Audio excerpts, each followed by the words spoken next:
what do you think has been some of the biggest, you said emotional healing, but what has been some of the biggest tools and resources that have helped you to heal emotionally over the years?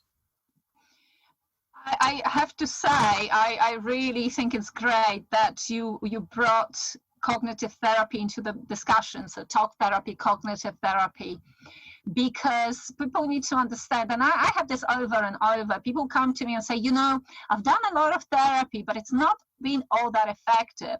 And here is why. It's because talk therapy or cognitive type therapies really just deal with the surface bit of your brain. They deal with the clue is in the name. It's cognitive. So if you're just dealing with cognitive stuff, you're never going to be able to heal that trauma. And the reason why is because the trauma is not in your cognitive mind. If trauma was in your conscious cognitive mind, then nobody would need therapists, because you'd just be able to talk yourself out of that trauma and easy peasy, job done. Who would need any therapist? The reason why that is not the case, and people do need help and therapists, is because the trauma is sitting deep in the subconscious. And what you really need to do is you need to rewire the brain and the neurology. And with some of the tools and techniques that we have today, that actually doesn't need to take a long time. We have some brilliant neuroscience-based techniques, and some of them I'm using in my work all the time with fantastic results. And those will get right in there and uproot what needs to be uprooted and heal it at the really, really deep level. And that is really what we need to do. So you asked me about the tools. When I was going initially through my healing, I started with hypnotherapy and neurolinguistic programming. Those were the two first tools that I used, and I had some brilliant mentors at the time. And I'll be eternally grateful that they were in my life when I needed them to be. But there you go. People always turn up in your life when you need them to turn up in your life, really. And so I then got so much interest in this, and I just continued studying it. And I also find that because I deal with highly, highly complex emotional issues in my clients, I need loads of different tools, because I'm dealing with loads of different problems, but I'm also dealing with loads of subconscious resistance. And obviously, as well as that, everybody is an individual. So you're not going to have that one tool that's going to do a brilliant job for everybody in every situation. That just doesn't exist. It's not going to happen. If somebody claims that their tool is the best and it's going to work every time, that just doesn't happen, right? So that's why we need this combination of different strategies. And that's when I started developing all that, that's when I started to really increase my effectiveness and cut down on the amount of time I need with each client. And I can coach client, and I do that, to do a lot of their own work, right? So the hypnotherapy and neurolinguistic programming were the first tools for me. But what I use a lot at the moment are tools such as havening techniques, and also brainwork recursive therapy is another great tool. So those are kind of slightly newer additions. So I kind of dealt with the bulk of my stuff before I go to those tools. But what I can say is that, for example, using havening techniques, I can get there so much faster than I even was able to with hypnotherapy.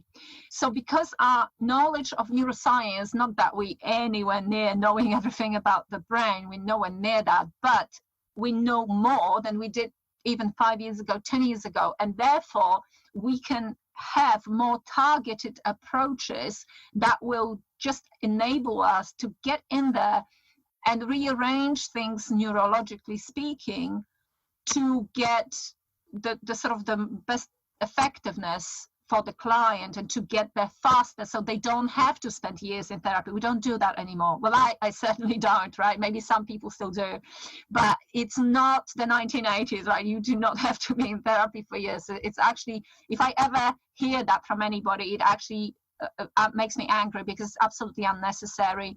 it creates this dependency, which is absolutely ridiculous.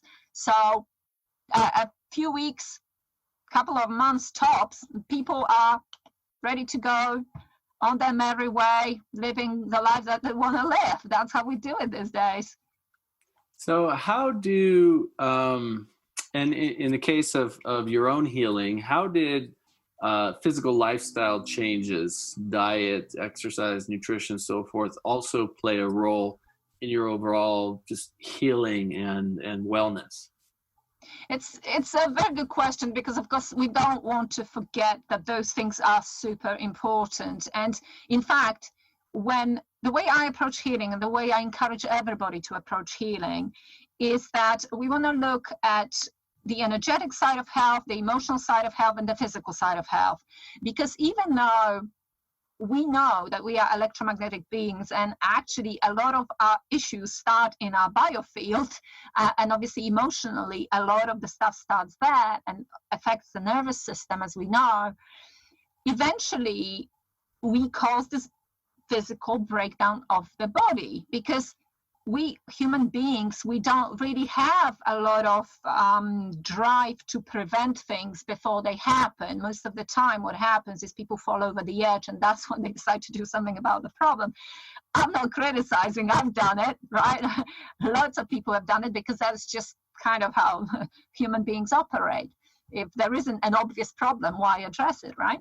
But when we fall over the edge, what happens is we already have, our physical body is also affected, because that's how we know. We get a physical symptom that's been like in the works, brewing over years, sometimes decades, and suddenly bang, it's here and we're aware of it. Oh, okay, now we need to do something about our physical health.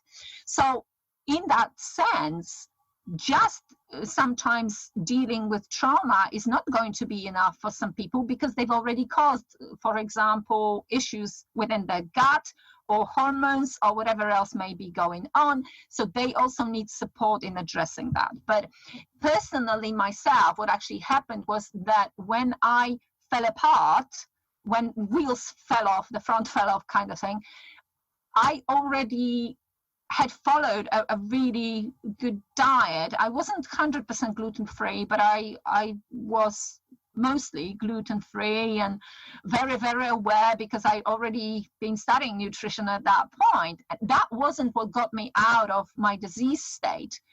And that alone definitely wouldn't have been enough for me. And that alone, I know, is definitely not enough for absolutely pretty much every single client that I work with. And maybe okay for a small handful of people, but it's just part of the puzzle. It's just part of the approach. And then what you also mentioned, lifestyle. Actually, another huge thing, this is obviously quite a big thing, sleep and circadian rhythm, but also movement. I tell you, a lot of people with chronic fatigue and fibromyalgia make this really big mistake, because they are in pain and they are fatigued, therefore ergo they don't want to move. And I can tell you that the number 2 thing that got me out of my disease state was movement.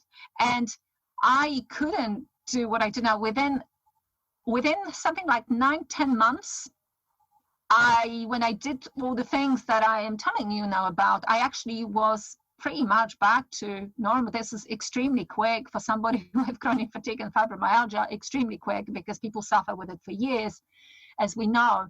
But part of my approach was to push through the initially, like literally a few minutes. I remember being on the treadmill for like 5 minutes, because that's all I could handle. And then slowly building it up and being super consistent about building it up. And that was also extremely important in my healing, other than obviously dealing with the trauma. We hope you enjoyed this short excerpt from the Health and Healing Club. This entire video, including an in-depth discussion and thoughtful and inspiring questions and answers, is available inside the Health and Healing Club, along with hundreds of hours of premium and exclusive life-changing content, practices, and holistic, natural, and integrative solutions for health and healing. You can start your free trial today at healthandhealingclub.com.